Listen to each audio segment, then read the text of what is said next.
When you have an egoic love, most relationships are egoic love. Because as soon as that person hurts you, the love is gone. But one interesting thing about love, when you first fall in love, you don't care about anything. You don't want to eat, nothing bothers you. You just love life. You're smiling, say, I'm in love. I think we need to gain that love with the divine first before we fall in love with other human beings. And if you don't know how to love yourself, to love Allah, and you find somebody who filled up your heart through that love, and you were dependent on that individual, well, that individual isn't infallible. That person eventually is going to hurt you because he can't help it. And if you have an egoic love and you weren't trained on how to deal with that, oof, then your pain comes out. Hussein Charara is an Islamic speaker, educator, and co-founder of Wise Academy, a faith-based independent college preparatory school serving preschool and K-12. Brother Hussein works with both adults and youth, utilizing spiritual healing methods for growth and recovery. He addresses complex challenges such as marital discord, mental health issues, and the intricacies of drug and substance abuse. His work has transformed many lives, making him a respected figure in community circles. He resides with his wife and children in Michigan. Welcome, Brother Hussein. Assalamu alaikum, sister. Thank you for having me. I'm so grateful to have you here. I know you've got so much to share because of your grassroots level work with the community. So I'm just going to jump right into it. You have spoken about orange juice. And what you've said is that when you squeeze an orange, the only thing that you can get out of an orange is orange juice. And similarly, us as human beings, we tend to often blame circumstances and say, oh, he made me angry, or this happened, and that triggered me. However, those negative traits that we have within us are within us. And as I've heard you mention previously, that we become addicted to these negative emotions, whether they are anger or inadequacy or fear. And it's almost as if, correct me if I'm wrong, as if we're almost like seeking situations to almost allow ourselves to express those things within us. If you would please talk more about that. Yeah, that's a concept I learned from, first of all, it's a concept I learned. He's probably the father of motivation, is Dr. Wayne Dyer. And it's just like a boat. You know, if there's a boat and there's a wake behind the boat, you're not going to look back at the wake and worry about what's in front of you. That's behind you. And, you know, Allah keeps saying in the Holy Quran that we are struggling to meet him. And the only way to know thy Lord is to know yourself. And the way to only know yourself, Allah says, is to put you through trials. And unfortunately, when Allah addresses the transgressors in the world, the people of Thamud, the people of Ud, he gives a narrative. Then right after he says, what is a characteristic that we might have? And that characteristic will be brought forth in Barzakh, because we're creating our Barzakh right now through our character. So Allah has it, it's very clear. You know, there's people who are unfortunately creating a genocide in Palestine, and they think they're favored by God. So why would God allow this to happen? Then Allah says, when we try them and we put them through difficulty, then they think they're humiliated.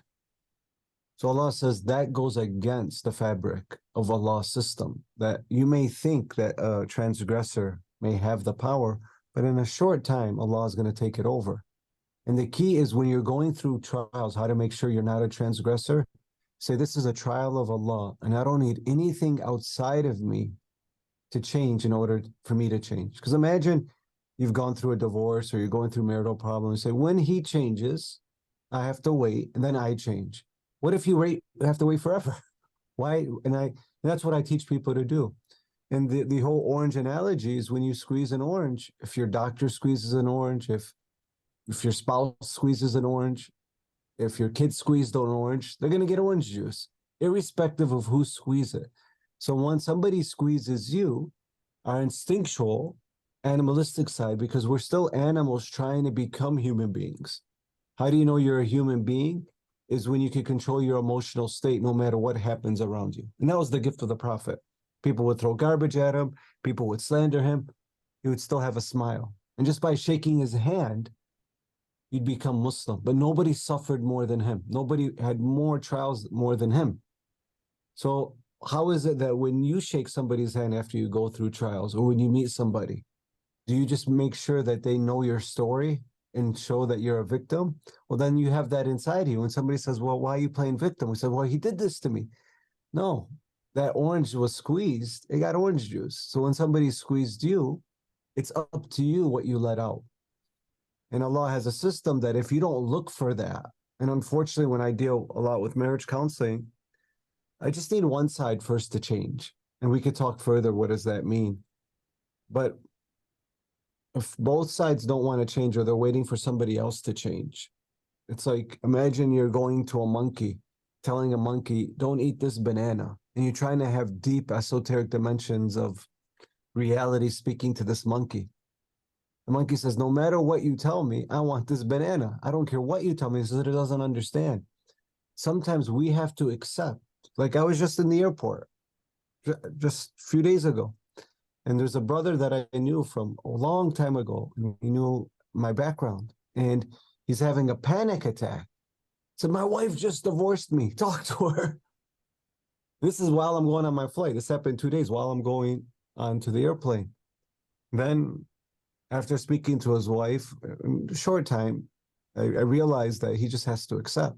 So I hung up the phone. I said, you just have to, what if you just have to accept that your wife doesn't want you anymore? And maybe that will give you the space for her to come back in a new form. But what happens is we don't want to go into those realities because we play sometimes the victim, and we want to stay as a victim. So I believe if you don't introspect when somebody hurts you and realize you're not a victim, and I deal with people who have been raped, molested.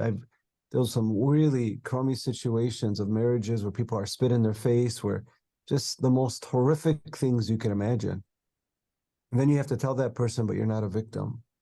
God saved you. He allowed you to get punished. I mean, he allowed the environment to happen of you getting punished. But the prophet was able to keep a smile, because when somebody hurt the prophet, he was able to see in their soul and see the fire that they were creating. And you feel compassion for them. To get to that level, it takes time. And that's why, unfortunately, I don't feel like there's many counselors that know how to deal with trauma. That's why Dr. Mate, The Myth of Normal, and other therapists that I really followed and admire really got the finger on the pulse when it comes to that. And the point I'm trying to make is, if you don't do that and you keep playing victim, well, he's the problem, she's the problem, my boss is the problem, my kids are the problem, my mom was the problem. So what happened? I said, my ex, he cheated on me. I said, how long ago? 10 years ago. Well, guess what? They're waking up, and their body doesn't know the difference, so they're waking up to the trauma. If you don't introspect and say, what are things I have to change about myself? After a while, you'll stop. For instance, sister, if you lost your keys for a day, would you keep looking for them? Yes, of course. How about your iPhone? Would you look for it? Oh, absolutely. How about a week? Yes, you keep looking for it because it's a strong attachment to those things. Right. Just like we're attached to this body, right? What about 6 months? Would you keep looking for your keys after 6 months? No, well, then I'll probably just go get new keys then. Right. You do something else. You'd stop looking. Right. There's a certain limit. I see what you're You'd saying. go do something else. Your soul is that way. If you stop looking and stop searching, you'll just give up, and you'll look for outside things to replace it. And Allah says you have to gain knowledge until you die. And if you stop introspecting, right, then you could become soulless, and we could become like animals. That's why the Prophet said some Muslims will be resurrected as animals. And he gives descriptions of what each animal type, if you backbite a lot, if you lie, if you cheat, if you slander. So the key is to say, in any situation, you can't control when things happening to you. But what do you have an action for is, what's the reason that this is happening? And how do I change it? So in terms of your circles, what are some of the issues that you see that are happening within communities? I see people, and of course, these both men and women who are in a way abused by their spouse. And that could be in various forms, whether there's an immense amount of control. The control can extend even after the divorce by using the legal system as a means of manipulation of the spouse. It could be physical, emotional. It could just be a mere, what's the word, like stonewalling, just absolutely ignoring the person's presence, which in itself is extremely painful. And So that person, and those types of people that do that, we consider them, Allah considers them animals. Okay? So somebody who's willing to, because of their own ego, because when you become arrogant, right, which is one of the worst characteristics, somebody good in front of you, you'll think they're bad. And if you're trying to correct an arrogant person, you see animalistic characteristics, right? So that's the first level is, wait, accept that, okay, I saw the red flags, they were there. And I knew that he had a deep pain body.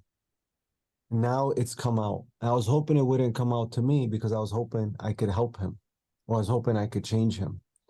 So a woman would first take responsibility from that level and say, oh, wait, it was there. I was hoping for the best, but unfortunately I got the worst. But what happens is a lot of women stay in some of these abusive relationships because of a misplaced sense of devotion towards them or the embarrassment of the community. And that's where resources are needed to help such women. Now, these are the extreme cases. I believe, majority of divorces could be saved.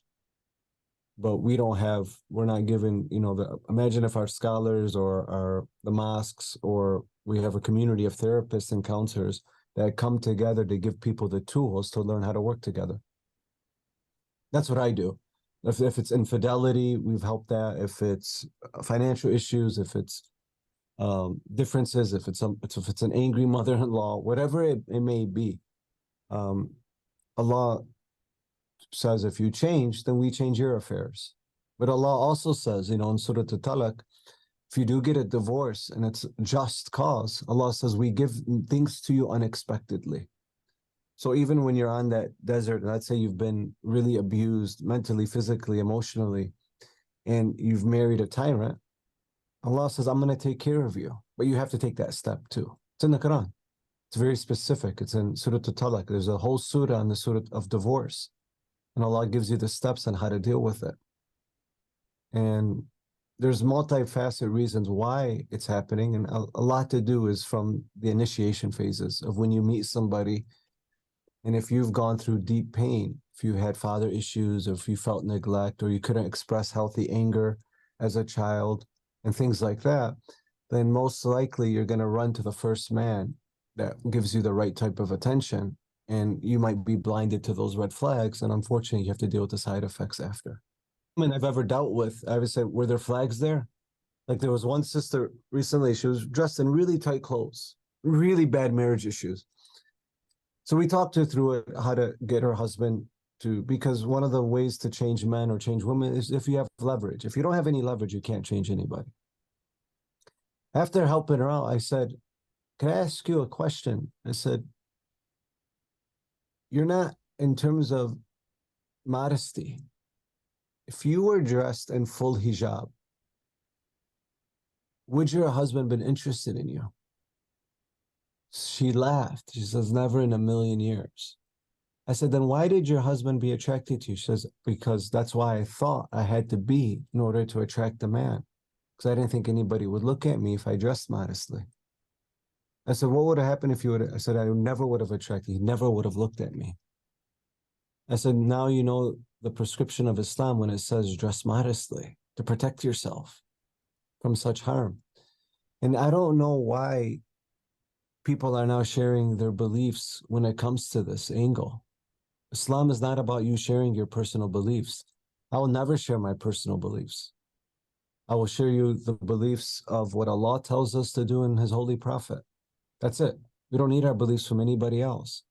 And when people start sharing their own beliefs that bypass the Sharia, then there's going to be consequences that we have to deal with.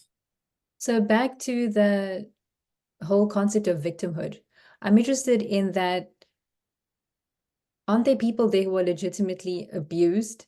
And how does one balance navigating that with not relying on these automatic reactions we have based on our trauma?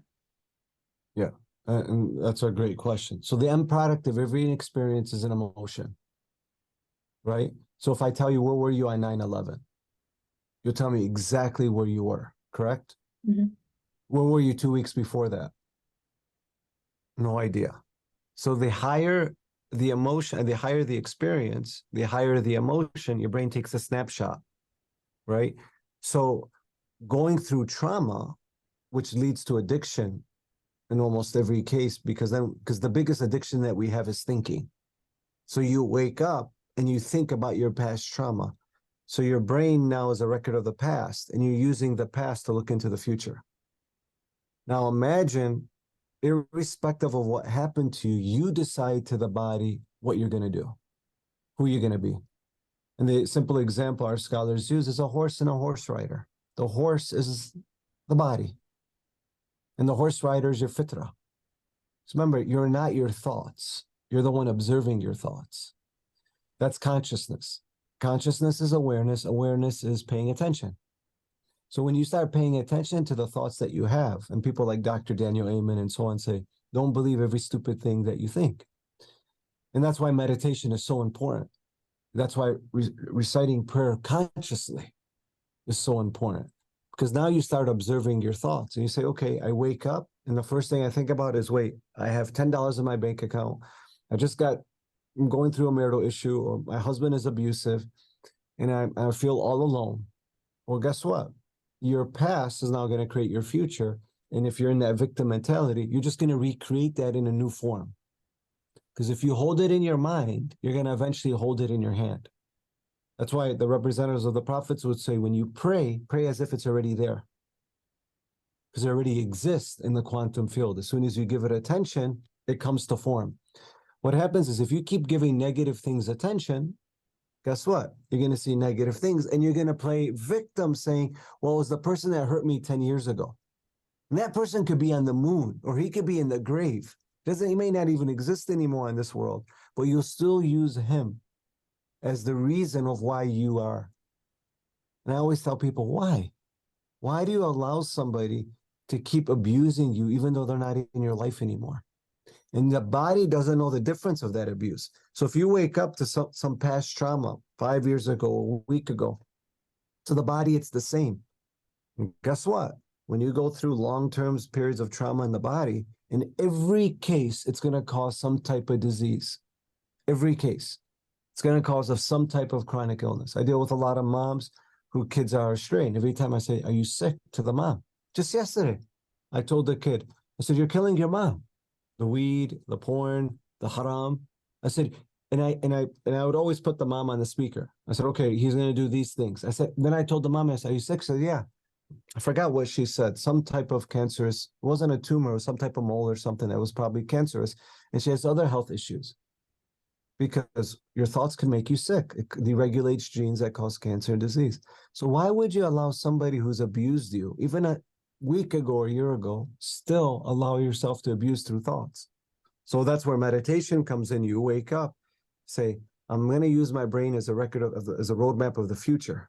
This is who I'm going to be, irrespective of what's happened behind me. Because when you're riding a boat, you don't look at the wake behind you. You look in front of you. Unfortunately, because so many people have been abused, they look behind them. And if you keep looking behind, that's going to become your future.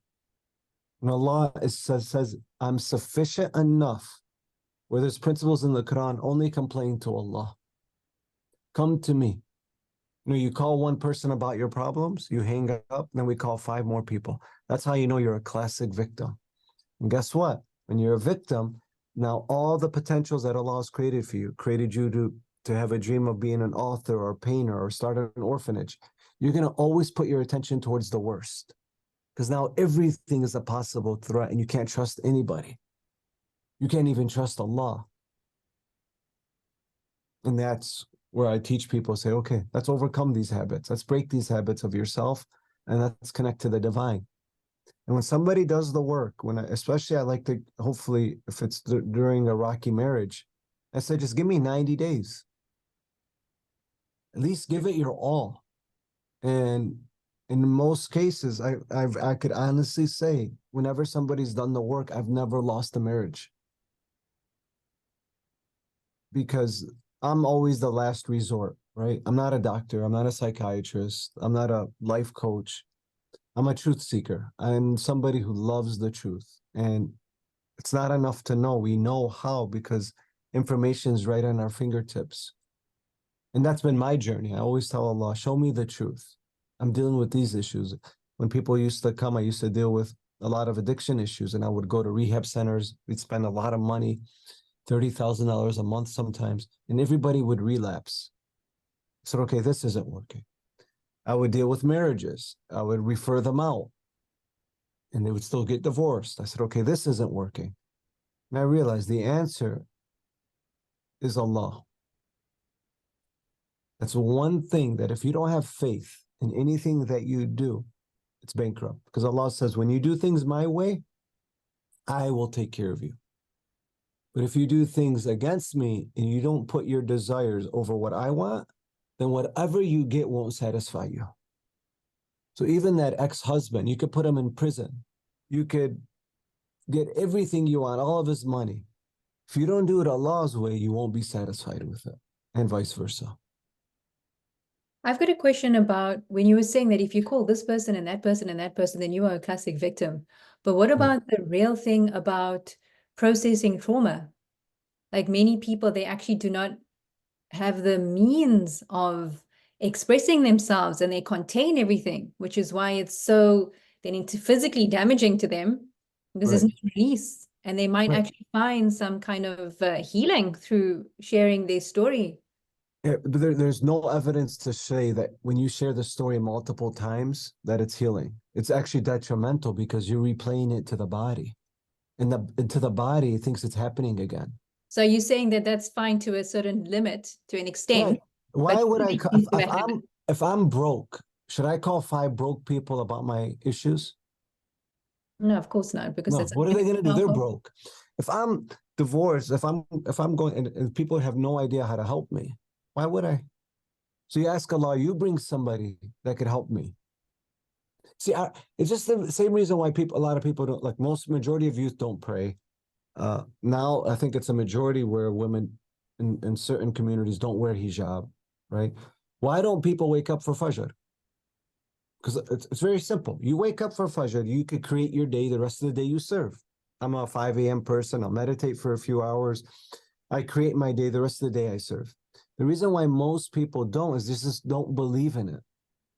What happens is if you start going for solutions outside of you, where people are going to solve your problems, all they're going to do is put band-aids for you, and eventually you're going to have the same problem. It's like giving money to a gambler to solve his issues of gambling. It's not going to solve it. Where a professional comes in and says, no, you're going to control your emotional state. This is how you're going to do it. Here are the tools. Because I'm not in the belief at all of replaying your history. I don't believe in that. I don't want to. I'm an intuitive counselor. I've been doing it for so long. So usually when you sit with me, I'll tell you, okay, your wife was cheating on you. Okay, you haven't hugged your mom in 2 years. And it's just tales that I pick up on. And then they were like, wow, okay, I didn't have to say anything. I said, okay, but what we're going to do, we're going to replay the emotions that you've held on to with those people. And let's get some elevated emotions in there where you show forgiveness. So how can I forgive my rapist or molester or so on? I said, because you're not going to allow them to hijack your body anymore. And you're going to leave them to Allah. And that was the key. So the Prophet didn't allow anybody to affect them at that level. Now, do you get your right? Do you call the police if somebody? Yes. But do you ever allow somebody to hold you emotionally hostage? No. And people want to fight for that. I said, no, this is who I am. It's right. I said, it's not right. You're just so familiar because this all stems usually from your childhood. Your father did it. Your brother did it. Now your husband's doing it. So do you think that people hold on to that so fiercely because it almost gives them like a sense of identity? It almost makes them feel more alive, Right. gives them purpose. Yes. It Right. keeps the ego. It keeps the ego alive. And we use other people to validate it. There's something satisfying in that. And Oh so, yeah. so It you makes you. are It's a drug, by the way. It's like a drug. right. And so you're saying that essentially all of our attitudes, our emotions and feelings have brought us to this moment in time. So Right. how is it that we could possibly create a different future? And of course, I say that very cautiously because what I really dislike about this whole new age, and also sometimes in the neuroscience field, it's all about how you are al-Khaliq, pretty much you are the creator. And that's the thing that I only take issue with, is that, of course, when I say this, Allah is the one who is the creator, but how do we Can we hit that and then ask me that question? Because you've hit a beautiful point that I'm so against. The biggest shirk. See, I follow people like Dr. Joe Dispenza, Dr. And others as well. And I've had people completely change my life. Like when people would go do ziyarat or so on and then get healed, or they would pray to Allah and then they would tell me their meningitis or their cancer or their meningitis or tumor is gone. I asked Allah, show me how that works. I want to know the science. And I studied people like Dr. Joe Dispenza, and I've been doing that work for 7 years. And we recite dua, and we've had some things that I can't even explain. But the focus should never be on yourself. See, everybody says self-improvement, but we miss the second pass. La ilaha illallah. There is no God but Allah. So I'm working on myself to get closer to you, Allah. What happens is we take that part out and we really think we changed ourselves. We really think it was the doctor that healed us or our therapist. It's all Allah. We are nothing. And we are all just manifestations of Allah. If you leave that component out and you do self-improvement and you work and you have a healthy relationship or you have a healthy business and you're abundant, if it's only for yourself, your reward is very little. Because did you do it for Allah? And that's the biggest shirk, is the worship of ourselves. And realize thinking that we did something. It's all Allah. And then the second point you were saying about our reality. Your reality is decided by your personality. And your personality is the way you think, the way you act, the way you feel. It's a concept of Dr. Joe. It's a concept of our prophet. Dr. Joe is just bringing the science, but we've had this for over 1,400 years, even before then, with all the prophets. We control our destiny through our actions, moment to moment. And our barzakh and our day of judgment that we're creating right now is all deed and action driven. So if you are a bad person, if you are a liar or a thief, you're going to be created and manifest that because you created your heaven and hell. But if you don't like your reality, what most people do is wait for something outside of them to change. When my ex gives me my money, or when my children change, or something happens, then I'll change. Allah's system is very simple. You change your personality, Allah will change your personal reality. And there's so many verses of the Quran that allude to that. And Allah says we give it to you unexpectedly. Why does it have to be unexpected? Because it has to be something new. And something new has to be unexpected, or else it's not new. And Allah uses the word, it's unexpected. You're not going to even see it coming. How it happens isn't for you to decide. You're not in control. And what happens is, when we've gone through trauma, we become control freaks because you had to control your husband. Who is he texting? Where's he going? I got to spy on him. All against the traditions. These are against Islam. Because you should never feel like you have to control somebody. If you know you're doing that, you know it's the end of the game. And where you leave that to Allah and you pray to Allah, Allah exposes things for you in your favor. And if you try to control the situation, how things are going to happen, it's always going to be up high in your face. In every case. So for the benefit of those who are not familiar with Dr. Joe Dispenza or epigenetics, could you speak a bit about what that kind of visualization entails, where you imagine or create a reality other than your present reality? So we're dimensional beings in a dimensional world. And Allah has a prescription that when you do things God's way, Allah will make sure you are content with whatever you have and you'll be happy. Because you may think I want $1 million, but I've met millionaires whose primary emotions is anger and frustration. So would you want that? And I've met people who are not that wealthy, but they're football players or they're football coaches, I mean. but their primary emotions is gratitude and compassion. We think in a society, because we're so consumed by consumerism, that we need these things outside of us to make us feel whole. If that were true, then why are some of the wealthy the saddest? And why are some of the unwealthy? For instance, if I tell you what's the biggest thing you could wish for, most people would say, I wish for $10 million. I said, okay, but aren't 10 million people worth $10 million, some of them really sad and depressed and commit suicide? I said, yeah. I said, what's the worst thing where I no longer have control, that I'm dependent on others for my health? I lose a limb or something. But if you study those people, when they lose a limb or they can't use their arms or they're paralyzed, are some of the happiest. We just did a healing for somebody. We do which we recite dua for them. And interesting thing in the healing is when we have shared visions, where it's the same exact vision. Explain how that happens. And obviously that's a different podcast for a different podcast. But in all of our visions, we all said, this person is happy that he's no longer has use of his limbs, and because he had a brain injury, and he is so content he's found Allah. We all felt that. The wife sent me a writing, because he's still able to communicate, not verbally, that he wrote 6 months ago. He said, the thing that I was asking Allah for before this happened, I received. And every moment I'm in just alone in isolation with my Lord, I've never been happier. The wife wants him back, right? They have 3 kids. They want to see him around, and she should, right? You got to keep promoting health. But when she shared that, she realized that we weren't there for him. We were there for ourselves. And I told her, she didn't need our prayers. We needed his. So you notice somebody who's lost everything, you would think, has actually gained everything.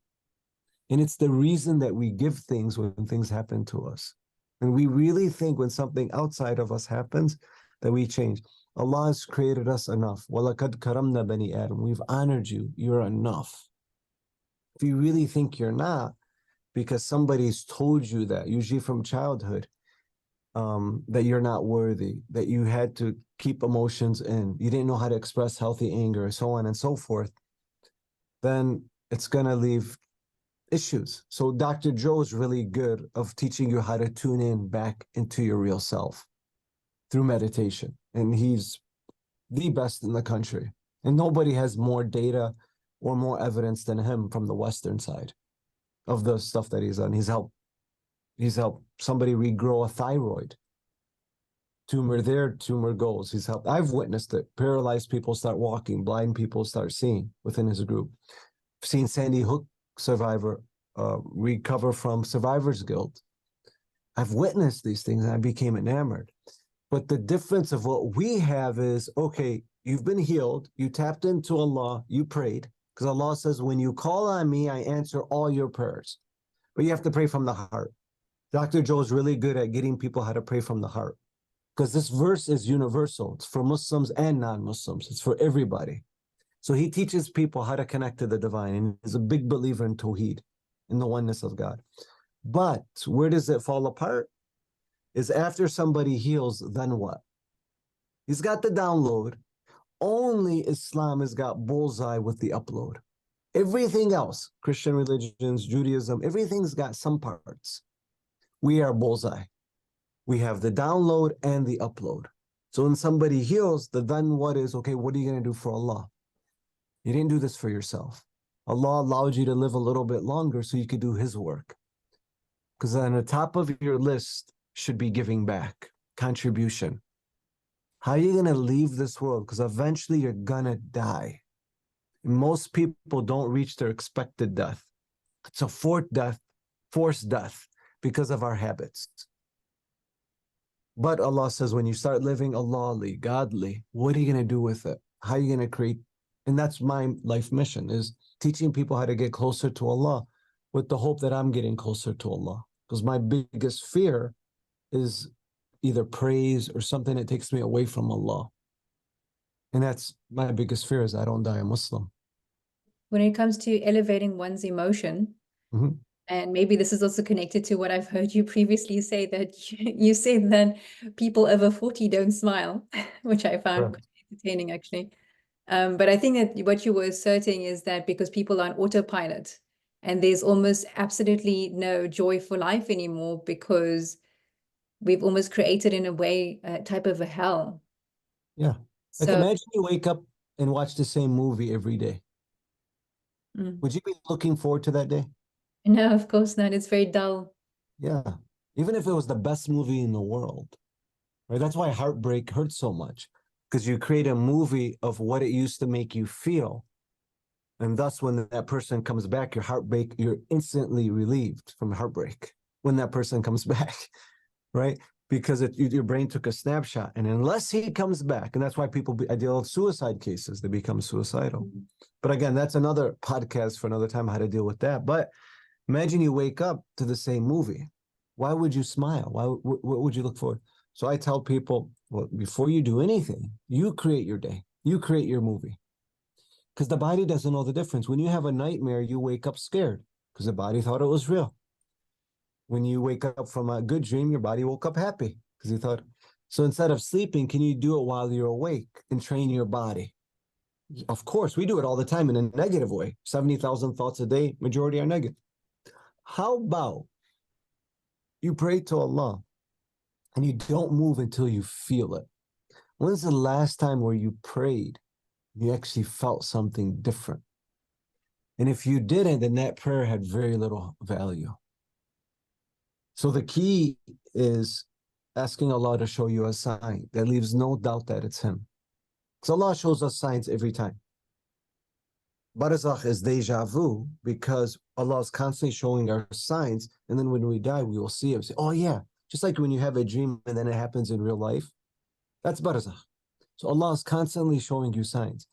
But if you are allowing the horse to control the horse rider, you will not see the signs. You'll end up lost.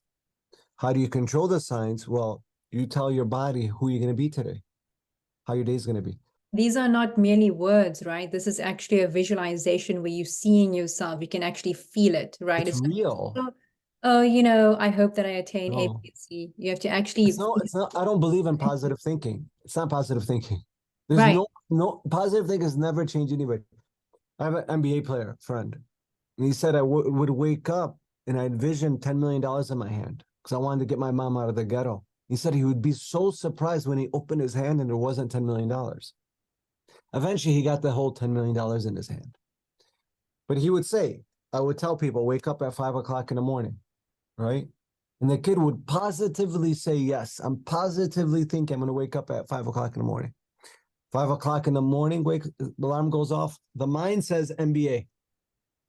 What does the body say? Go back to sleep. You're no good. Consciously, we could have 1,000 podcasts. It doesn't change anybody. But if you're willing to reprogram the body to get it aligned with the mind, now you're on the path to change. It's got nothing to do with positive thinking. It's by changing your habits. And that's what meditation does. It's one of the forms of hypnosis. It could change your habits. It could change your subconscious beliefs. Or you do things every day. You read a book like Atomic Habits, you apply it. It takes time to reprogram, but both are equally as effective. But neither of them deal in the level of consciousness. Consciousness is the positive thinking. You can be positive as you want, but if you're holding on to the emotions of the past and guilt, you are not going to change because this processor is much stronger than this processor. The way you put your hijab on today, the way you put your glasses on, the way you brush your teeth, the way you're sitting right now, the way you're nodding your head, you didn't have to think about these things consciously. These are all the program, correct? Mhm. So what is easy in your life, you were given a good program. What's bad in your life, you were given a bad program. So now you have to reprogram the body through conscious thinking. But this processor is 70 million bits per second. This processor, 70 bits per second. If both are on, who's going to win? Right? Like the husband will cry. He say, I want to stop gambling. I don't want to lose my family. But if he put himself in that environment, who's going to win? And you're like, why would he do that? Well, it's not about willpower because he has the same willpower as somebody who's extremely successful. What's the difference? Is one didn't allow himself to be in that environment. Otherwise, the body will take over the mind. That's why this whole rationale, what's wrong with my friends? They're okay. I'm not like them. Guess what? That's consciously you're not, but subconsciously you will be. There was a group of women came to me and said, I gave a health lecture about don't eating processed foods, don't eat foods from a plant, eat that are made from a plant. Anyways, they said, oh, okay, we want to live long. Because I scared them. I said, you're going to live the last 20 years of your life in the hospital in and out. Other people will be taking care of you. So they said, we're all going to start going to the gym. We're going to eat better. I said, I looked at all three. I said, no, you're not. You're all overweight. You all have emotions that you're all connected to, and you remind and you validate. Unless all three of you separate from each other and go to the gym separately and get different trainers who are in shape, as soon as this person doesn't want to work out, the other two are going to follow. Right? And then they all looked at me. I said, try it. You'll see. It won't work. But if you break apart to reprogram yourself so you're not in that environment, then you could come back. And that's the key. Like if I'm trying to quit drugs or quit gambling, I'm not going to try to quit in the environment of gamblers and drug addicts. I got to put and it's hard to do. Addiction is just it's not a choice. It's not a disease. It's just something of a trauma that happened in your past that you're trying to deal with. And the addiction is you're trying to do a short-term solution to soothe you. Where Allah says there's a way to overcome the addiction in a long-term way, but it's hard. It's very difficult because if you tell somebody to sleep differently or change the way you tie your shoes, and they've been doing it for 30 years, they got to consciously think about it. Or else the subconscious, the habits take over the mind. Just like tying your shoes. You don't have to think about it. Imagine if you have to change the way you're tying your shoes, you'd have to think about it every day for about 30 days to rewire those neurons in your brain. It takes time. And the sad thing is because we're in such an instant gratification society, people don't want to do the work. There's a book called Feeling Great. You want to deal with depression, anxiety, relationships, read Feeling Great, do the worksheets. Go on Brain MD, take the supplements, exercise. Come back and see me in 40 days. I just gave you 3 of the most powerful tools outside of understanding Tawheed and the faith. You give them, you'll tell them the solution and they'll fight against you and why it's not them that have to change. And thus they're still addicted to the emotions because it's familiar. And I'm just not that person. I'm not a motivational speaker. I'm just somebody who gives somebody tools. Because if you're not willing to take a tool, I'm not in the business of making you bubbly. That's $1 billion business, making people bubbly. I'm not in that business. I'm in a business of Tawheed, where you don't need anything but Allah. So I'd like to move into the topic of pornography and infidelity because they are connected, because pornography is, of course, a type of infidelity. This is something we have never addressed before, but it's prevalent. It's definitely there in the community of, given your experience, do you think that such a situation is salvageable? Meaning that so if somebody, a Mhm. lot of women who are single, a lot of men, and I teach them what are the characteristics. I said, recite this dua, write down 3 characteristics you want in a man or in a woman, and you become them. If you want somebody who's wise, you don't want to marry a stupid person. Somebody who's grateful, you don't want to marry an ungrateful person. Somebody who's compassionate. Make sure you're those 3, right? How grateful were you today? That's why in the morning you wake up, who are you going to be? At night, how did I do? Where did I fall from grace? And so on. And if you don't marry somebody at that level and you're just marrying through tradition and cultural, and you don't know who you have, because not only are you marrying that individual, you're marrying their alter ego, their pain body. And when their pain body comes out, if you're not have a solid foundation, then your pain body is going to come out. So you see the monster that's going to be there for about 5 minutes, and then your monster comes out, and you're going to blame him for your monster coming out. That's why premarital counseling is so important, to expose that, so you're ready when you see that alternative side. So now you've seen an alternative side and you realize, oh, you have somebody that you married that likes to watch porn or likes to do certain haram things or is not content with one woman. Well, it had nothing to do with you. And that's where our insecurities come in, right? Oh, I'm now insecure because he wants something else. It has nothing to do with you. It's just the trauma that he has from his childhood and this is the way he copes, and that's the addiction. And he thought he could overcome it by getting married, and he never opened up to you. And then when it did come out, anger came out. All it is this pain. When he watches and does these things, it's because he's in pain within, and it's a way to cope. Even when it comes to infidelity.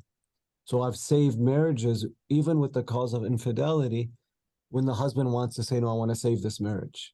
So then he would have to say, oh, okay, yep, I do have a problem. Yep, I'm willing to address your concerns and I'm willing to do the work. But if the woman could accept that, oh, wow, he went to another woman because he has this pain body, I'm willing to see for a short amount of time if he really wants to change. Now you're married to a new man. Because what are you going to do, especially if you have kids? We could talk about that. I'm such an advocate of last thing in the world you want to do is get divorced. That person is willing to change. Don't allow your pain body to get in the way because you've been hurt by other men and everybody doesn't change. And you have that concept, especially when you have kids. I've seen it.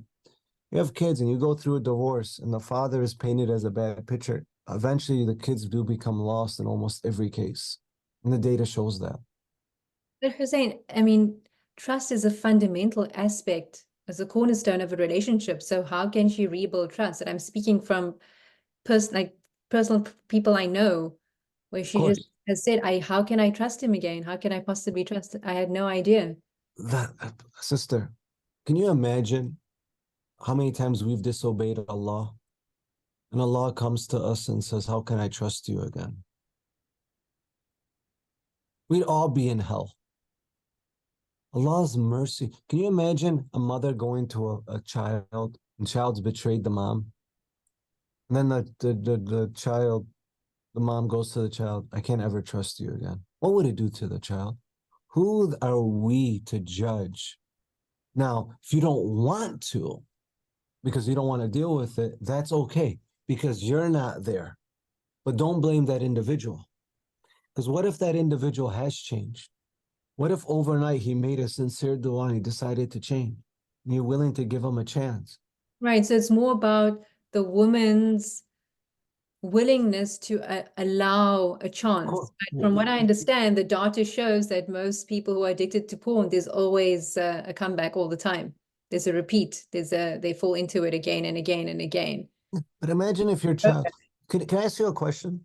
If you had a child that was addicted to porn or addicted to, would you just give up on him? So if you truly knew that sincerely he's trying to overcome, because I just told you it's not a choice and it's not a disease.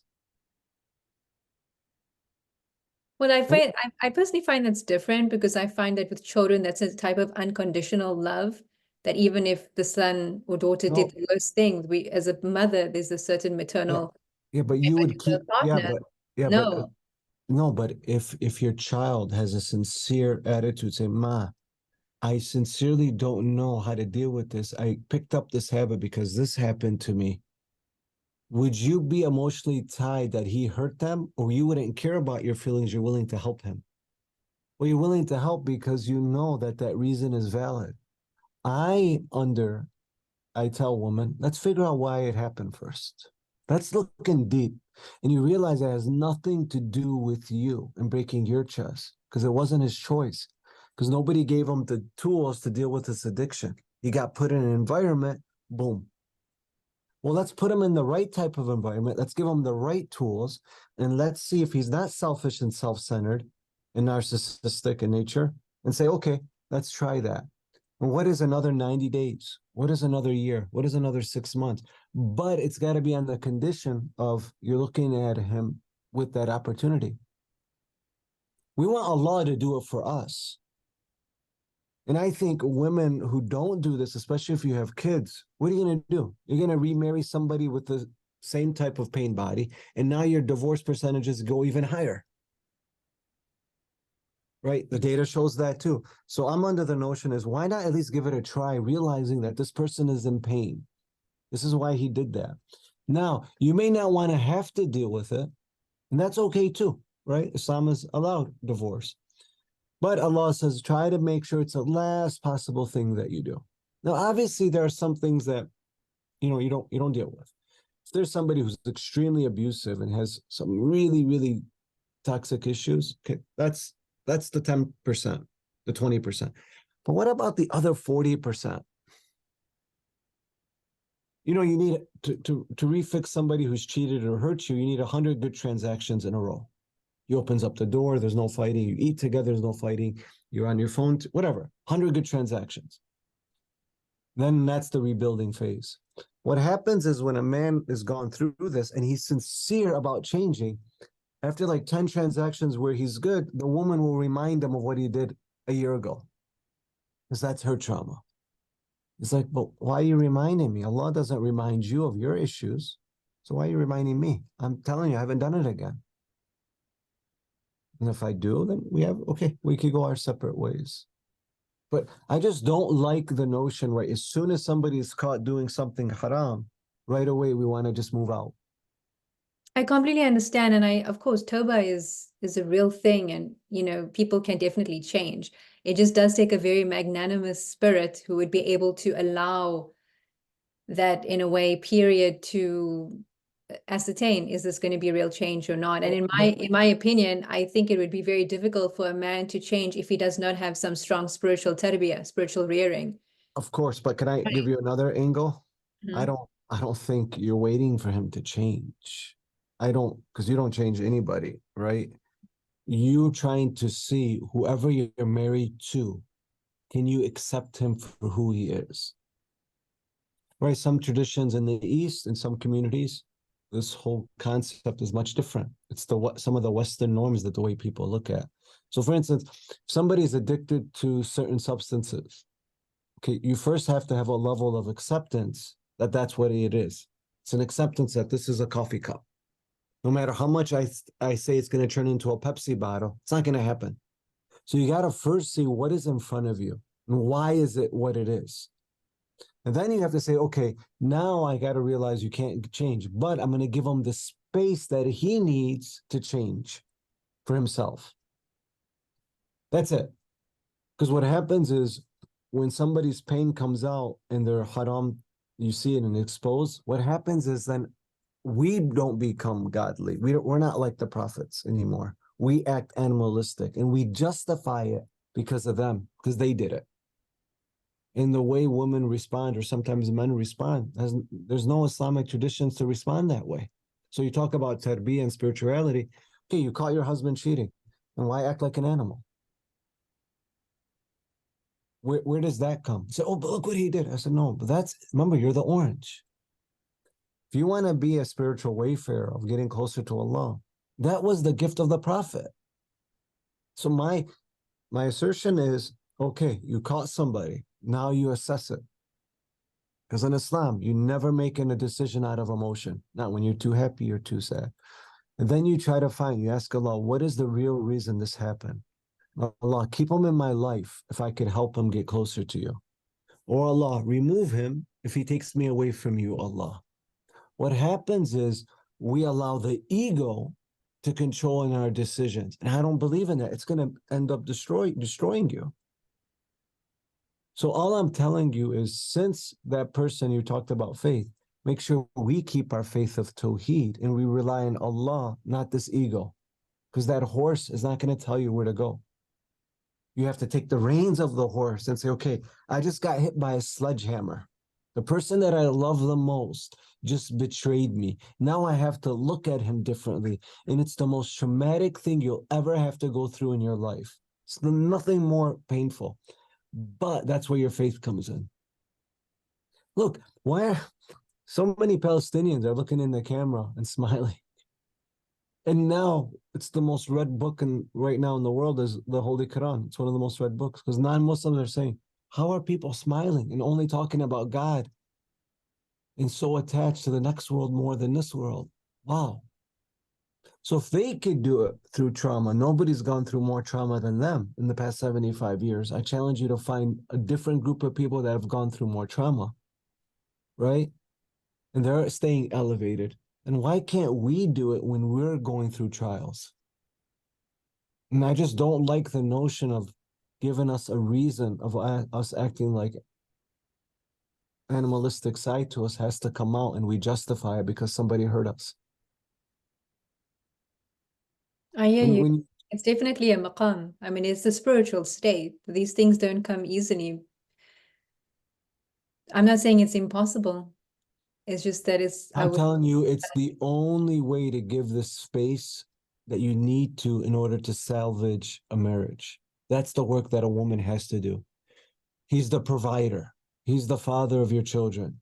He's all these things, but he's got a trauma from probably his childhood that is hidden, doormat. And whenever stress comes, he goes back to that. That's the addiction. Okay, can you take yourself out of the situation and say, okay, how can I help this Muslim? Because if we become divorced, he's now your brother in faith, right? Can you give the space? And you know how many women, when I've given this topic, I tell them, read Eckhart Tolle's A New Earth. I said, how many women? I said, you know, I wish I would have taken this angle and just given him the space to change instead of being the victim and accepting him for who he was long enough to see if he did really change and win my heart back through the good transactions. Because consciously is always going to say the right things, right? It's the habits. And you already know you're going to know within a short time. It's like I always tell people, don't take longer than 2 months to get married, to know somebody. You're going to know after 2 months. And then your mom and dad are going to tell you if they're good for you or they're bad for you, most likely, right? And same with trying to repair a marriage. And unfortunately, when I talk this way, a lot of women don't like the feeling of guilt. So then the anger comes on me and says, how dare you give me that advice? I should never have done that. Because then they feel guilty saying, oh, maybe I could have done something a little bit different for Allah. Not for him, but for Allah. And I don't blame them because society doesn't teach this. This is an Islamic value. Look at Asya. She's a forthrightly guided woman. She was married to the cruelest human being. And she stayed steadfast. I don't have that in me, right? But she did. I'm saying the potential does exist. You just have to see if the potential is there for you, and why not give it a try? Where you change something about your character, giving him the space, and see if you do it for Allah. Because eventually he's going to leave you, right? And he's going to leave. He's going to die, natural. Something's going to happen. So why not do it all for Allah? That's where faith comes in. So when it comes to premarital counseling, does premarital counseling really reveal the so-called monster in the other person? Because I've always thought of it as If you being have a good, kind of yes. superficial. You know, they just ask, oh, what are your financial goals and, you know, this and that. But do you really think that we can have effective premarital counseling that can really reveal the essence of this other person you're potentially spending your life with? Yeah, professional premarital counselors. I think all of our scholars who marry people should get trained on how to do it. The data is out there. It saves 8 out of 10 marriages. People who have done it. Because when I do it, it's all about, okay, how much do you know about your person's past history? How much do you know how to deal when they have certain emotions? How do they deal with these certain situations? Have you seen that side of him? Okay, since you haven't, tell me, how do you deal with this situation? And then obviously it's the other surface stuff, temporary marriages, second, more than one wife. Have these things all been discussed? What are your expectations from everything from in the bedroom to your kids? So all these things have to be discussed. And it doesn't take long. What happens is if you don't do this, then you realize that you don't, because you remember you're married to 2 people, person and their pain body, their egoic side. You have to know who that person is so you have the tools to show them love when it comes out. But how do you find out about this pain body before the time? Yeah, it doesn't take long. Because I would ask you simple questions, say, okay, what is it about yourself that you feel that some of the things that you have to protect yourself, why do you feel like you're in a protective mode that people have hurt you? Okay, where did you develop that character from? Because I'm assuming that's one of the things about you, because you are a person that the person for them to get in your circle, they really have to earn it because you're very protective, because you don't want to get hurt again because you've gotten hit by sledgehammers. I know nothing about you, I'm assuming, and you could correct me if I'm wrong, but you've gotten hit by a few sledgehammers in your life. And because of that, it's put a force field. And then I would ask you, okay, this force field, why is it so hard to penetrate? Why do you always think the negative about somebody, thinking they have alternative motive before the positive that they have to earn the respect? Why can't we just be more optimistic since you don't know the future? Then I'd say, okay, what happened? Tell me about your childhood, or tell me about some past relationship. And then you would give me a story of how you've been hit by sledgehammers, and you would validate your character because of that hit. And I would ask you, why? Why not behave not through what you believe is right because you're protecting, but behave the way Allah wants you to behave? Well, how is that? Well, we have to learn that. That's why I love Islam. You got to study Islam. It's your responsibility. You can't get it from your parents to understand Tawheed, Qiyamah, Nabuwa. And you got to put it in your heart to see, how did Allah tells us to behave? How do we follow the Prophet? Otherwise, you're going to use your past trauma to protect yourself, to justify who you are.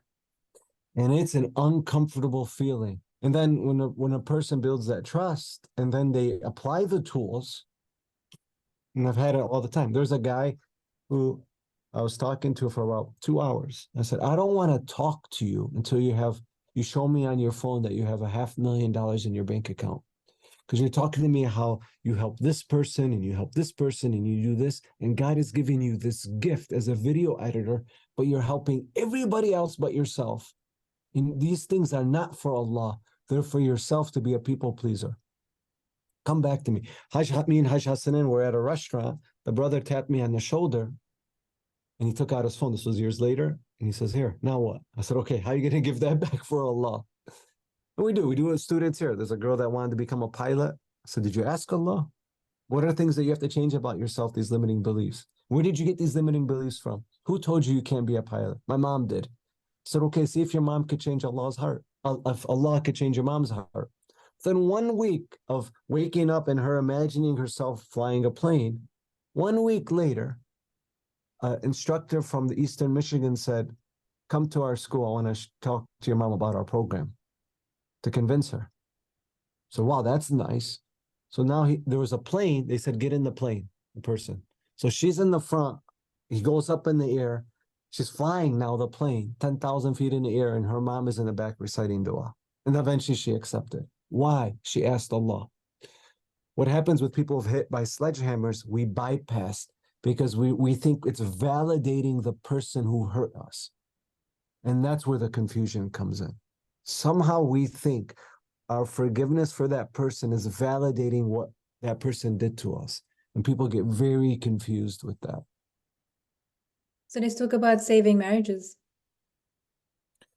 What I do is I give them a relationship test. I said, okay, how's your husband open in communication? 0. Resolving conflicts, 1. Intimacy, closeness, 1. Overall satisfaction, 2. I said, okay. What are the things he likes? They'll say, so how much do you hate him doing? Oh, I hate it because he's giving them attention and not me. I said, okay. How about you give him the peace that he needs because of his pain? And you suspend some of your emotions for a short time. And if it doesn't work, go back to your way. I told the mom yesterday, I don't want you to give your son advice for the next 2 weeks. 0. You go back to your old way if it doesn't work. This is what we're going to do instead. She had a over 20-year-old son, and she was still treating him like he was 12. So anyways, I said, but you have to be a 10. So 10 in communication, 10 in resolving conflicts, 10, irrespective of what that person does for you. Can you reprogram the body not to be controlled emotionally by that person that you love the most? When you do that, in many cases, it gives the husband the space to now look at their wife differently with appreciation. Because when you're married to arrogance in any form, they'll look at a good woman, they'll think they're bad. So when the woman gives that space for the man to let him be who he is, and in most cases, if she's married a decent person, he'll see that. And then he'll learn to appreciate it. What happens is, if we've been hurt, we don't allow ourselves to act like the prophets, right? To try to be like them because we validate it through, well, this person did this to me. Why would I do that? He doesn't deserve it. And I imagine if God was like that for us. A prophet, he would see women who did the worst things. He would give them one word of forgiveness and compassion. They would change. What do we have to lose? That's why we have to be very careful of a lot of stupid advice that counselors are giving, therapists. There's a lot of advice that goes against the principles of Islam. What happens when one of the parties are willing to make changes, but the other one won't even show up, Yeah. for whether it's with a session or counseling or anything? Right. So this is a coffee cup, right? So then you've tried, right? You've done the work, you've done the 90 days. And then you just have to ask yourself a fundamental question. Can I just accept who I have in front of me? Okay, he's going to have this character. I'm not expecting anything else. Because what's happiness is when you have an expectation, you meet it or you exceed it. Okay? You're unhappy with your relationship because your expectation of your husband was here. He hasn't met it, thus you're unhappy. You tried to change your habits, right, to meet him, to become better, and you're here because your habit changed. But can you just lower your expectations of him to be happy? That's it. And if you can, then now you have a happy marriage. So you already know that this person is going to do certain things and behave a certain way, is never going to take his dish off the kitchen, is going to not spend that much time with his kids, or he's going to want to come home and just watch football and not spend too much time to you. Can you just accept that? Why? Because I tell you, okay, what are the good things that he has? And you list them. So, okay, focus on that and don't expect them to change. When you do, sometimes that space also gives them the room to change as well. Because people hate being told what to do, especially men, even women. We don't, even Allah tells us to do things in an indirect way. He shows us through a dream, or weird people show up in our life. But listen, the hardest thing in the world is to overcome this body. And the way you could have somebody come to peace with it is you're not a wife. You're not a mother. You're not a daughter. You're none of these things. Because all of these things are transient. That's where faith comes back in and say, okay, this is just my jihad. Right? Some women have to do that with their kids. This is their jihad. They have this issue. Then you just keep struggling until you leave. And as soon as you leave, you're none of these things. You're just this pure consciousness going back to Allah. Nor are you going to carry about this thing. So if I were to ask you about your past, right, and you tell me a very sad story, but then you tell me it happened 10 million years ago, what would you say? It happened 10 million years ago. Why are you worried about it? That's when we die. And then the trumpet is blown, we're all put to sleep, and it's like 100,000 years later. Like, why would you even care about that? And tell me, what is it about 100,000 years ago that was worth your akhirah? To not act godly. Let it be your husband cheated or anything. Why should that take you away from Allah? And how do you know it's taken away when you're no longer optimistic? Nobody knows enough about the future not to be optimistic. If you allowed somebody to rob your optimism, what you could do is use them to get it back. Where you lower your expectation, you're optimistic and happy no matter what they do to you.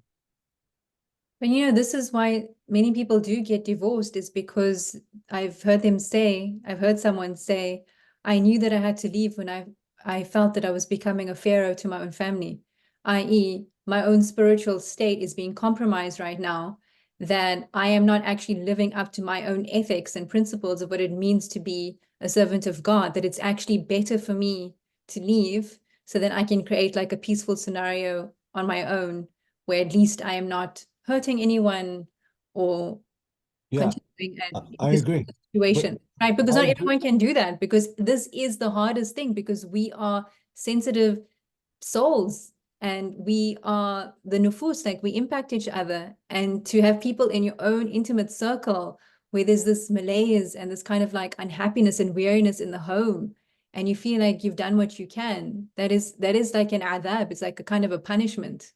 And people Right, might but say, Allah, but I agree. But Allah could change people's heart. All I'm saying is make sure the process that you're taking to get there, you're doing it God's way, not what society tells you to do or what your ego does. For Allah to change your affairs, you have to change, right? And then you pray to Allah, make it easy, remove this person if he takes me away from you. That prayer, That is wajib on Allah to answer for you. What happens is we're making decisions out of ego, and I'm trying to remove the ego when people make such decisions, because in a lot of cases I see regret happen. Because the one you're talking about is, yeah, that guy marries 10 more women, he's going to be the same way 10 women. You know, one of the biggest pains for women, she divorces a guy, and then he realizes that he screwed up, and he changes, and now he's living, and man, it eats the woman. I said, then everything was about your ego, not for Allah. Look, Samaya, imagine this podcast went viral. Millions of people watched it. Millions. It's everything that you wanted, and it changed and transformed and got people closer to Allah. But there's one difference. Your picture is not there. It got replaced with somebody else using the same words, and they took credit. If your niyyah was pure to get closer to Allah, Allah did what you wanted. But most people's ego, and they have to now think they're fighting for the right. They're nothing. What are you fighting for? You get it? And it's so ego-driven, especially living in the West. I say remove the ego, do things Islamically through Tawheed. And if Allah decides a divorce, He will make it easy for you. And Allah says, I will give it and I will take care of your sustenance. But Allah says, if you're getting divorced through your way and your ego, then you're going to have to go through trials. That's all I'm saying. Because it's clear. Like when I meet with somebody, within 5 minutes, I know. Okay, this person is an alcoholic, is an abuser. All right, this is what you're going to do. That way on Day of Judgment, he can't hold arguments against you. And trust me, it's going to be so natural, you naturally part ways. Oh, yeah. And then they do it and say, oh, yeah, it's so obvious. It was easy. What happens is if you don't see that because of your own ego, because of anger, which destroys your faith, you're not going to see the. Look, I've told kids, you notice I could talk. I love the truth and I love talking about it. There was one boy who came to me and I said, you're going to die. You have bad friends. Be careful. And I went to his cemetery. He didn't want to change. And I ended the meeting in like 5 minutes. And it destroyed me. I was going to give up the work. I said, I wish I could have done more. Why did I do that? Then I realized, no, I was right. This wasn't ready to change. And the father tried everything. And then some other things happened to validate that too. But I even had a nightmare about him. I even warned the father. I said, don't take your eyes off him. But if people don't want to change to get closer to Allah, there's nothing that you could do. But if people do want to change, Allah will change everything for that person. Just make sure you don't allow your ego to keep you away from that opportunity. It's all about Allah, nothing else. Nothing else is going to matter. You're not going to care about your kids when you leave this world. You're going to be saying, nafsi, what's going to happen to me? I wanted to ask you that if somebody right now is feeling very heavy, what would you advise them to do right now? They're going through a lot of pain because they found somebody completely hit them with a sledgehammer. The first thing I would do is get them emotionally right. Give them excuses. Okay, they did this because it has nothing to do with me. And if it did have something to do with you, then you have to check yourself, right? Because cheating is a symptom. It's not the problem. What is the reason? Did you do something? In most cases, it comes back to their childhood. It's usually not the woman or the man. In some cases, it is, right? Because of neglect and so on. Then I would get your brain right. It's the first thing. So how do you get the brain right? You wake up in the morning, you meditate, you do a Wim Hof breath, you exercise, you take the right type of supplements. Zafran, just equally as effective as any antidepressant without the side effects. Those are the things that I would do. Get in the best shape of your life. Get your mind right, irrespective of what somebody has done to you, because you're not a victim. What happens is when you do that and you elevate yourself and you refocus on Tawheed, then Allah says, okay, you've changed. I'm going to change your affairs. I might remove this person. I might change this person's heart and so on. But I think that's the key, especially if you have kids. Because I don't think there's divorce. You have kids, you're married to that person forever. What are you going to do? How are you going to escape them? It's very difficult. And then you see what happens to the kids. That's why I urge women, just make it last resort. Make sure you've exhausted. And when I say that, they might think it might take 10 years. No, it might take a month where you've exhausted, but you didn't do it through the ego. You did it through your fitrah. That's the key. So it's really, really, it's putting your attention on making sure you're the best version of yourself. When you have an egoic love, most relationships are egoic love. Because as soon as that person hurts you, the love is gone, right? In any way. And we validate through them hurting, not knowing that they have a pain body. But one interesting thing about love, when you first fall in love, you don't care about anything. You don't want to eat. Nothing bothers you. You just love life. You're smiling. Say, I'm in love. I think we need to gain that love with the divine first before we fall in love with other human beings. And if you don't know how to love yourself, to love Allah, and you find somebody who filled up your heart through that love, and you were dependent on that individual, well, that individual isn't infallible. That person eventually is going to hurt you because he can't help it. And if you have an egoic love and you weren't trained on how to deal with that, oof, then your pain comes out. I love when people find Allah because Allah never betrays you. He'll never hurt you. And when you love Allah, that's why it makes the story of Prophet Yusuf so amazing. His brothers betrayed him. As soon as he threw him in the well, he looked up and says, I forgive you guys. I don't want to mess up your akhirah. How? How does he wish for prison? So in love with Allah. You notice, doesn't blame anybody. He's not being a victim. That's what I'm saying, understanding our traditions. That's where we get our beliefs of why we behave this way. I'm not sharing you my personal beliefs. These are the prophets. You go story after story.